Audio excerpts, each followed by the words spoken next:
Kung isa man lang sa aking anak ay nakapagtapos ng batas, law, at pumasa sa bar, maaari siguro pwede kong patakbuhin presidente.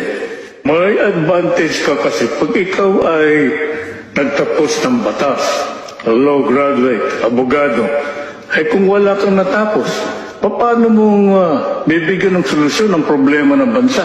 Nakakahiya ka. Pabaksak ang Pilipinas.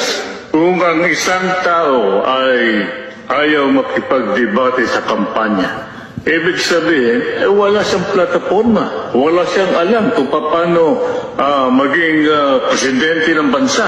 Hindi, influence peddler lahat yan sa Malacanang.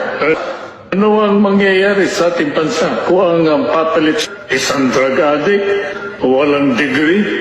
Kailangan ng taong bayan ay isang gobyernong tapat at ang sa ganon ay umangat.